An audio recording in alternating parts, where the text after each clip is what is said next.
우리 이민교회 초기, 그러니까 한 40여 년 전에 시드니에서 한인교회들이 모여서 부활절 연합예배를 해마다 드렸습니다. 초기에 시티에 있는 타운홀 빌려가지고 이제 모인 적도 있고 한데, 그 후에 이제 장소들을 시내 대형 교회를 빌리기도 하고, PLC 강당을 빌려서 하기도 하고, 이렇게 변화가 있었습니다만, 이제 들이 모여서 부활절 연합 예배를 하는데 강사를 누구로 할 것이냐. 초기에는 이제 한국에서 유명 강사들을 모셔오고 몇 해 이제 그랬습니다.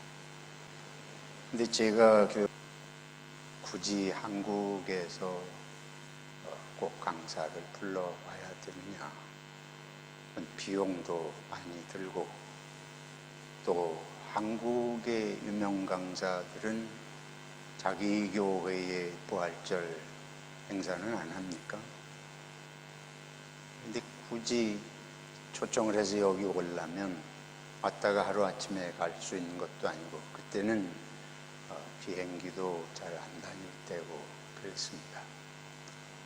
그래서 여기에 있는 교회들이 연합해서 하는 거니까 우리가 서로 지역적으로 나누어서 모이든가 각 교회가 협력하면서 목사님들이 돌아가면서 이렇게 말씀을 전하면 되지 않겠느냐. 그런데 그게 아무도 안 통해. 그게 받아들여지질 않더라고요. 왜 그런가 하면 그때 제가 느낀 건 그런 거예요. 여러 이야기들을 하는데 유명 강사를 초청해야 사람들이 모인다. 이게 첫 번째. 우리가 시드니에 같이 아는 목사들은 다 조무래기 목사. 거기서 뭐 누가 도토리 키재기식으로 나와가지고 강사라고 설교한다 그러면 사람들이 잘 모이지 않는다. 그런 얘기죠. 그래서 그게 참 저는 안타깝게 생각이 됐습니다. 이게 지금 우리 본성 속에 있잖아요. 본성 속에 가까이 있는 사람은 인정을 안 하는. 예수 믿어도 이 본성이 바뀌지를 않고, 하나님을 믿는다 그러면서 하나님이 말씀하시는 게 아니고 유명한 사람이 말한다. 결국 그 얘기 아니에요. 이제 우리들이 안 믿는 사람을 전도하기 위해서라면, 믿지 않는 사람들이 그런 사고방식을 가지고 살아간 건 일상생활 속에 익숙한 당연하다고 볼 수 있는데, 믿음 생활을 오래 하면서도 이 생각은 근본적으로 잘 바뀌지 않습니다. 근데 그게 40년이 지난 지금도 계속돼요. 지금도 똑같은 방식으로 됩니다. 두 번째는 장소를 제가 지역별로 그 새벽에 먼 데서 모이기 힘드니까 꼭 가까운 지역별로 한인교회 어느 한 교회를 정해서 그 교회에 모여가지고 예배하고 다음에는 또 다른 교회로 하고, 근데 그것도 안 통해요. 그래서 지금까지도 그렇습니다. 지금까지도 그런데, 그러니까 초기에는 그렇게 유명 강사가 오고 그러면 막 모이고, 그래서 1000명 이상도 이제 부활절 연합예배 모이고 했는데, 점차 사람들의 관심이 교회에서 떠나고 또 모이는 것에 잘 모이지 않고, 그렇게 부활절 연합예배라는 게 지금은 아주 규모가 교회들은 많은데 잘 되지 않습니다. 그리고 꼭 그 기간이 고난주간이 있잖아요. 고난주간 끝에 이제 부활절인데, 고난주간에 대부분 각 교회들이 행사하잖아요. 근데 그 집회를 목금토일 이런 식으로 하면 고난주간 각 교회 행사가 이루어지지 어렵죠. 그리고 그 고난주간 행사를 각 교회가 하면 거기 참석하기가 힘들고, 또 한 가지 심각한 문제는 유명 강사라고 오신 분들이 고난주간하고 아무 상관없는 설교를 하는 거예요. 일반 대중이 그냥 듣기 좋은, 자기가 한국에서 했던 잘했던 설교 이런 중심으로 하니까 어떤 경우는 제가 보면 아주 고난주간하고 완전히 거꾸로 가는 이런 메시지를 와서 전하는 이제 그런 경험들을 많이 하게 되었습니다. 예수님께서 고향에 가셨습니다. 그 자라나신 나사렛, 지난주에 우리 읽었잖아요. 4장 오늘 앞부분을 지난주에 읽은 거예요. 그 자라나신 곳 나사렛, 이르고 표현해서 그 자라나신 곳 나사렛에 가셔서 회당을 방문하시고 안식일에 거기서 이제 성경을 읽으셨는데, 이사야 61장 1절에 한 말씀, 누가복음 4장 17절 18절을 이제 보면 하나님께서 주의 영을 보내셔서 내가 이 땅에 메시아로 왔는데, 메시아는 말을 직접 하시진 않지만 주의 영이 임해서 가난한 자에게 복음을 전하게 하시고 쭉 이제 그 말씀을 읽으시고는 오늘날 너희 귀에 이 말씀이 응하였다. 다시 말하면 이 말씀이 이루어졌고 그 주의 영이 임해서 이 일을 하러 온 것이 바로 예수님 자신이다. 이 메시아 선언을 하는 그런 말씀입니다. 이제 그거에 후속으로 연결된 게 오늘 말씀인데, 예수님께서 이 말씀을 하실 때에 고향 사람들이 그 말씀을, 은혜로운 말씀을 잘 받아들였다. 그렇죠? 오늘 보면 처음에 뭐라 그런가 하면 그들이 다 그를 증언하고 그 입으로 나오는 바 은혜로운 말을 놀랍게 여겨. 이 놀랍게 여겼다고 하는 건 잘 받았다. 일단 그렇게 볼 수 있습니다. 그런데 그 다음에 보면 이르되 이 사람이 누구의 아들이 아니냐? 요셉의 아들이 아니냐? 자기들이 사는 동네에 요셉의 아들인데 오늘 갑자기 우리 앞에 나타나가지고 이런 말씀을 하니까, 말씀은 은혜로운데 생각해보니까 요셉의 아들. 예수님께서 그들의 마음을 꿰뚫어 보시고 뭐라고 그러신가 하면, 예수께서 그들에게 이르시되 너희가 반드시 의사야 너 자신을 고치라 하는 속담을 인용하여 내게 말하기를, 우리가 들은 바 가버나움에서 행한 일을 네 고향 여기서도 행하라 하리라. 이게 이제 무슨 얘기인가 하면, 예수님께서 다른 지역에서 이런저런 기적들을 행하시고 병도 고치시고 뭐 그러셨잖아요.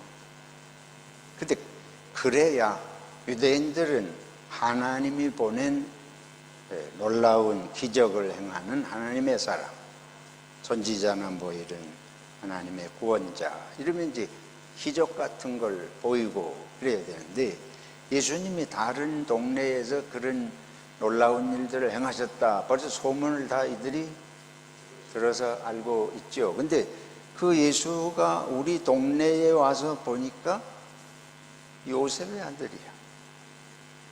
그러니까 속으로 어릴 때부터 같이 자라고 했는데 네가 무슨 갑자기 선지자 노릇을 우리 가운데 와서 하려고 하느냐, 그러면서 속으로 다른 데서 기적을 행했다며 여기 와서도 해보라.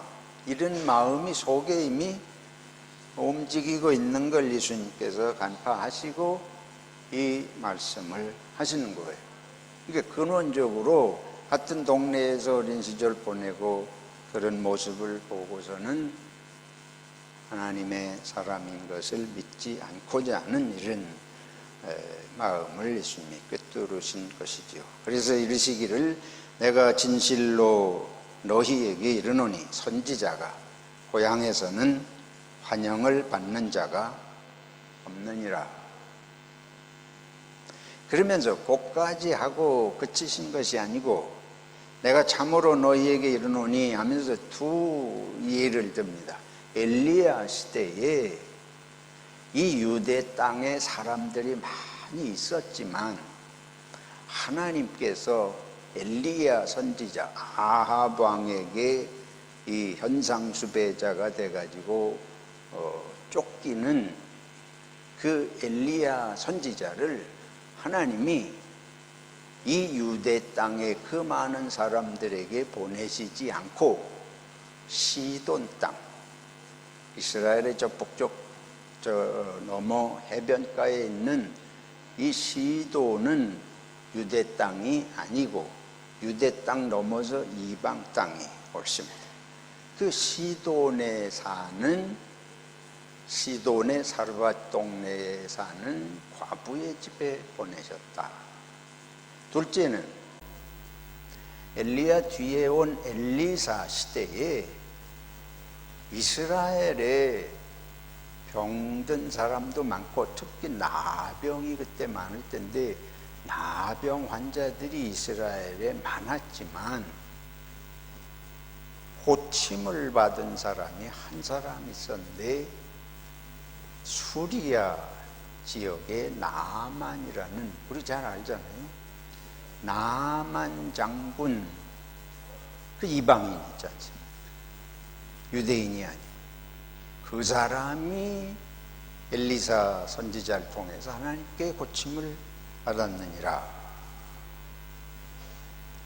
그리고 이 두 가지의 예를 들었는데 공통점은 뭔가 하면 하나님께서 그 선지자들을 이방인에게 보내셨고 그래서 살리시고, 또 이방인을 하나님은 유대인이 아니고 이방인을 엘리사 선지자를 통해서 이렇게 고치셨다. 회당에 있는 자들이 이것을 듣고 다 크게 화가 나서 일어나 동네 밖으로 예수님을 쫓아냅니다. 그리고 동네가 건설된 산 낭떠러지까지 밀고 가가지고 거기 밀어서 떨어뜨리려고 했다. 이제 우리가 왜 이런 일이 일어나는가? 유대인들이 이 말을 듣고 왜 화가 났겠습니까? 예수님이 이방인 얘기를 자꾸 하는 거예요. 그러니까 지금 하나님이 유대인의 하나님이고 이방인은 하나님에게 버려진 개 같은 존재라고 자기들은 밤낮 주장하고 있는데, 예수님이 선지자라고 하시면서 와가지고 하나님은 유대인은 버렸고 이방인을 구원하시고 이방인의 집에 선지자를 보내셨다 이러니까 화가 머리끝까지 난 거예요. 이거는 우리가 중국 사람들을 막 높여 세우고 하나님이 중국인은 사랑하시고 한국 사람은 이거 못돼 가지고 거들떠보지도 않으신다 하거나, 하나님이 일본 사람은 사랑하시고 한국인은 못돼 가지고 거들떠보지도 않으신다, 이거하고 똑같은 얘기예요. 그러면 그게 기분이 좋을 리가 없잖아요. 더 심각하게 제가 말씀드릴게요. 하나님이 북한 사람을 사랑하시고 돌보시고 남한 사람은 못돼서 돌아보지도 않으신다. 그럼 우리는 어떻게 생각하겠습니까? 그거 못지않은 얘기입니다. 우리는 뭐 공산주의, 친일파 이런 것들은 뭐 30년, 40, 50년 얘기지만 유대인들은 이게 수백 년, 1000년, 2000년이 되는 얘기예요. 이방인은 가까이 하지도 말아야 되고, 이방인 집에 들어가지도 말아야 되고, 이방인하고 말도 섞으면 안 되고, 같이 먹지도 말아야 되고, 성소에는 이방인 들어오지도 못하고, 이렇게 이방인에 대한 것이 너무 철저하게 되어 있는데 예수님께서 이거를 파격적으로 이런 사례를 들어서 말씀하시니까 이 고향 사람들이 예수님에 대해서 너무 화가 나가지고 죽여 없애려, 높은 낭떠러지에서 밀어 떨어뜨리려고 그랬으니까 아주 죽이려고.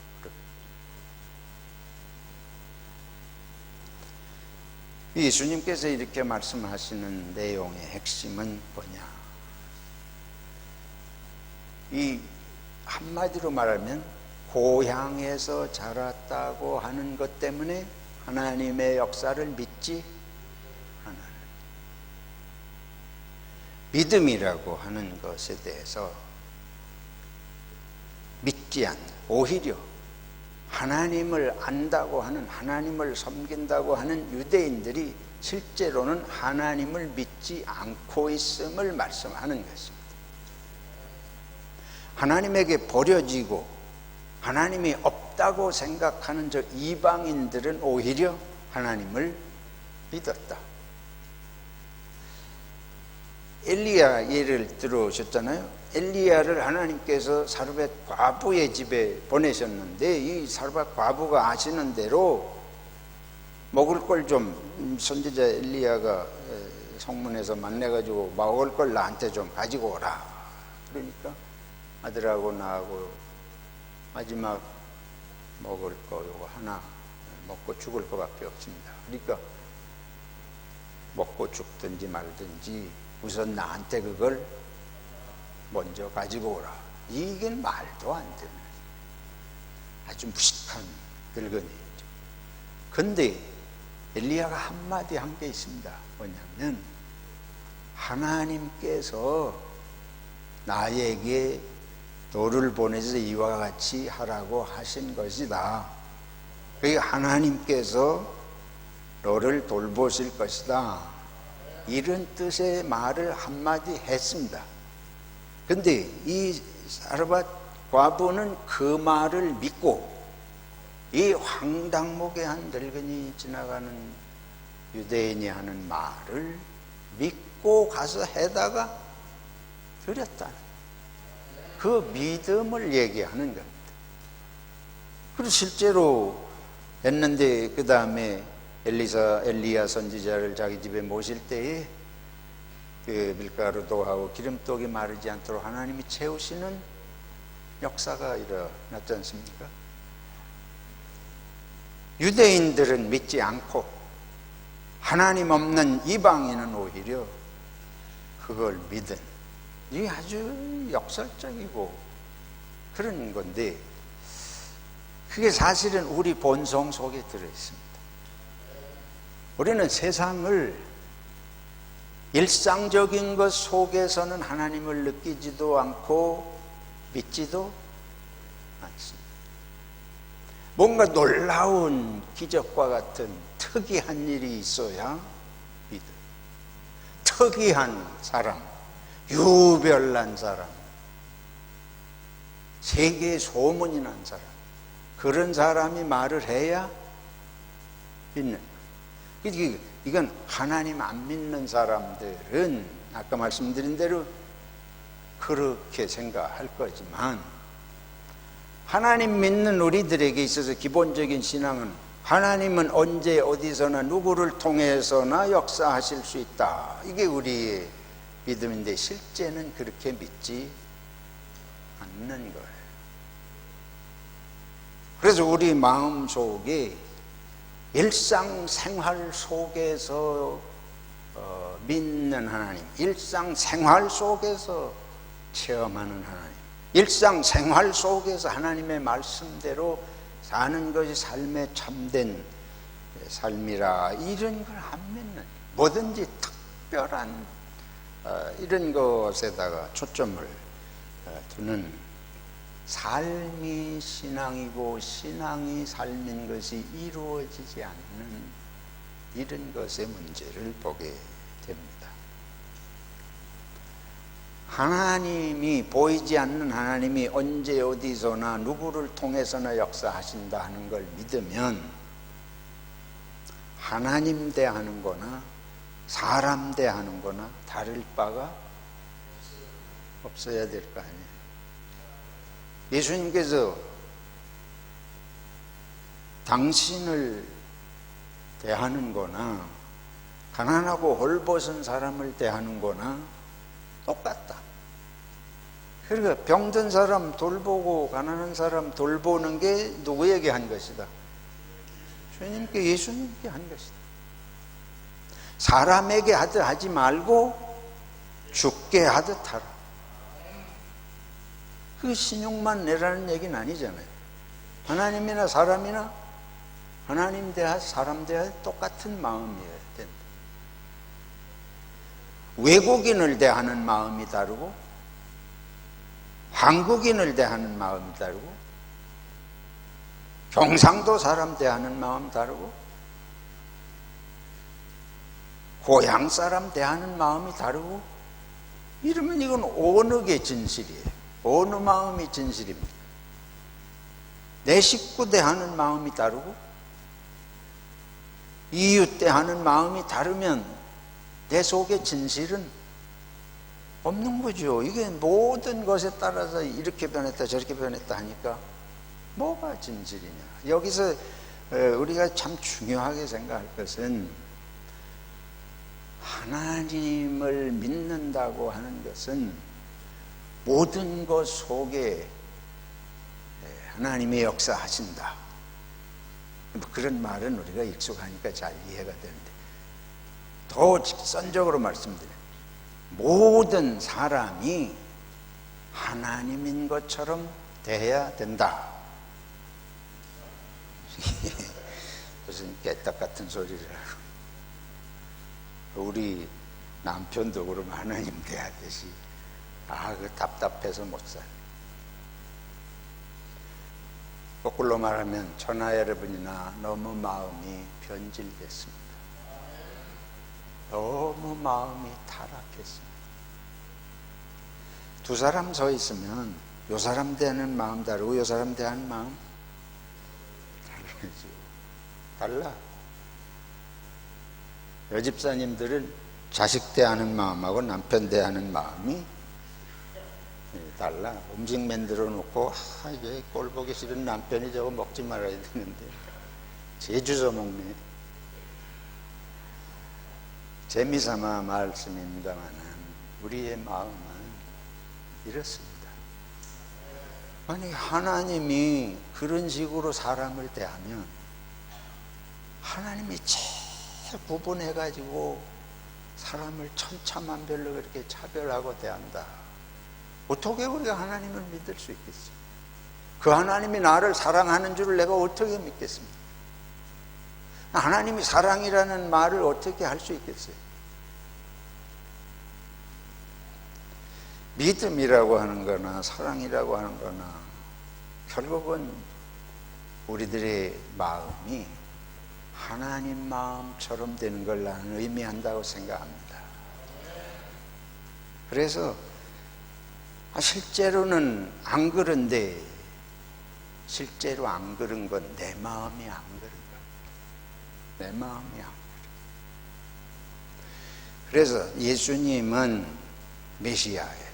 이 세상에 선지자 노릇하는 사람이 있고 선지자 역할을 하는 사람이 있고, 사람마다 다 그 역할이 다르잖아요. 늘 말씀드리듯 눈이 있고 코가 있고 입이 있고 다 역할이 다릅니다. 근데 온몸의 그 역할이 서로에게 도움이 되는 것입니다. 예수님이 우리 고향 사람이다. 이 하나님의 말씀을 받고 다른 데서 병든 사람도 고쳐주고 기적도 행하는 분이 우리 동네에서 났다. 그분이 우리 동네에 오셨다. 그러면 우리가 순수하게 생각하면 감사하고 하나님께 찬양을 드리고 예수님을 한번 손이라도 잡아보고 싶을 때고 이럴 텐데, 이게 고향 사람들이 저거 목수의 요셉의 아들 아니야? 이러니까 금방 생각이 뒤집혀가지고 여기 와서도 뭘 행세를 하려 그러냐, 뭐 이런 식으로 사람이 뒤집히는 이런 모습인데, 사실은 그 거꾸로예요.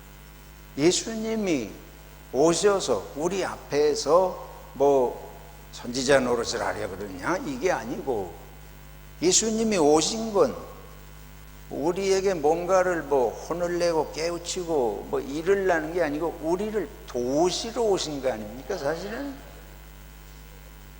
모든 사람에 대해서 저 사람은 나에게 도움이 되는 사람, 나는 저 사람에게 도움이 되어야 하는 사람, 코는 눈과 입과 서로 도움이 되는 관계예요. 하나님이 그렇게 지으셨기 때문에 모든 사람은 모든 사람에 대하여 반드시 도움되는 파트가 있다. 그게 이제 은사가 주어진 걸 말씀하는 거예요. 각 사람에게 은사가 주어졌습니다. 근데 그 은사라고 하는 건 자기를 유익하게 하는 것이 아니고 다른 사람을, 공동체 전체를 복되게 하기 위한 하나님의 창조의 섭리 아닙니까? 우리가 이 말씀 속에서 우리들이 생각하는 것은 매일매일의 삶 속에서 누구를 향해서든지 저 사람은 나의 원수가 아니고 저 사람은 나하고 관계없는 사람이 아니고 모든 만남 속에는 하나님이 그 사람을 나에게 유익하도록 하시거나 내가 그 사람에게 유익해서 하나님의 나라의 뜻을 이루도록 만나게 하셨다. 이게 이제 교회가 깨달을 건 그겁니다. 그 목회 데이터 연구소라는 뭐 연구소가 있대요. 거기에서 금년에 지금 지난해하고 금년 들어서면서 한국 교회의 가장 중요한, 한국 교회를 보는 가장 중요한 키워드가 뭐냐? 그러니까 작년 2023년 때는 영성 회복 그거였어요. 영성 회복이 한국 교회에 중요하다 그랬다는데, 이번에는 그게 두 번째로 밀려나고 1번으로 가장 중요한 키워드로 선택된 것이 양극화라는 단어가 선정이 되었다 그래요. 지금 한국 사회 양극화가 심하잖아요. 정치적으로 양극화가 너무 심해요. 근데 이건 정치적 양극화를 넘어서서 거기 해설을 그렇게 해놨더라고요. 대형 교회와 작은 교회의 양극화가 너무 극심하다. 큰 교회들은 여전히 떵떵거리고 하지만 작은 교회들은 생존 자체가 위협을 받는, 이 현상이 너무 심해졌다. 그 말은 뭐예요? 이 현상이 심해졌다는 건 서로 돌보지 않는, 자기만 살면 돼요. 이 어디가 그런 게 문제인가? 교회가 그렇다. 교회. 내 몸에 손이 잘려나가면 오른손이 잘려졌어요. 왼손이 행복하다. 제 오른손 저는 맨날 잘린 척 하자니 잘 잘려져 나간다. 그럴 몸이 있겠습니까? 몸의 원리로 보면. 근데 현실 세상은 그렇다고 해요. 서로 너무 미워. 미움이 모든 것에, 양극화의 밑바닥엔 미움이 발생하죠. 미움이 발생해요. 그래서 전에 어떤 사람이 예언하기를 말세는 양극화가 심화되는 시기, 아주 가장 양극화가 심화되면 말세가 온다. 지금 점점 그런 세상으로 가고 있습니다. 이 호주도 네오 나치즘이라고 해서 호주도 이 하이 히틀러 하면서 하는 그 극우주의, 백인 우월주의, 이게 호주도 지금 아주 심각한 문제로 대두가 되고 있습니다. 그래서 반유대주의, 유대인들을 멸시하고 없애버려야 된다. 이게 이제 호주까지 그 영향이 와가지고 호주에서 지난주에도 그런 사건이 일어나고 그랬잖아요. 세계가 점점 이런 극화 양쪽으로 너무 극단주의로 나가는 이런 현상이 아주 심해지고 있습니다. 근데 이제 교회도 그런 데 휩쓸려가지고, 교회도 휩쓸려서 교회의 본질이 무엇인지를 자꾸 잊어버려요. 우리가 조심해야 되겠습니다. 그리고 다른 사람 모두가 하나님이 주신 은사가 있고, 에게 주어진 은사가 있고, 이거를 서로 협력해서 함께 일하는 것이지, 저 사람이 잘하고 그런 게 내가 시기할 일도 아니고, 이걸 자꾸 비교하고 경쟁해서는 하나님의 나라를 이룰 수 없어요. 이 신앙생활은 스포츠가 아닙니다. 신앙생활은 예체능이 아니에요. 예체능계에서는 1등만 기억해, 1등만 기억되는 게 예체능계예요. 이번에 그 호주 테니스 오픈에서 시노라는 사람이 우승을 했고, 준우승을 한 사람이 지브레프라는 사람입니다. 근데 이 지브레프라는 사람이 US 오픈하고 프랑스 오픈하고 이 호주 오픈에서 전부 준결승에 가가지고 3번, 마지막 파이널까지 갔는데 3번 다 져가지고 준우승만 했다, 뭐 이러면서 그 시드모닝의 기사를 내면서 1등만 기억한다 이러고는 뭐 기사가 난 걸 제가 읽어봤는데, 예체능 잘하듯이 공부 잘하듯이 그런 식으로 교회 생활하면 우리는 항상 불행합니다. 1등만 기억되는 세상은 하나님의 나라 될 수 없습니다. 다 1등이요. 무슨 소리냐면 코보다 더 1등 가는 부분이 몸에, 코도 1등이, 눈도 1등이. 눈은 보는 데서 1등, 코는 냄새 맡는 데서 1등. 뭐든지 몸에 다 1등이에요. 자기 맡은 일은 다 1등이지. 근데 눈은 냄새 맡는 데는 빵점. 근데 눈이 자기 본다고 나만 1등이라고, 그거 어리석은 것처럼 여러분이나 저나 어느 한 부분에 주어진 은사로 봉사하고 기여하는 것이지 다 잘하는 거 아닙니다. 반드시 다른 사람의 도움을 받고 도움을 주어야 된다. 이 고향 사람들이 하나님의 역사를 깨닫지 못하고 사람의 눈으로만 보다가 메시아를 동네 밖에 밀어떨어 죽이려고 하는 이 어리석음.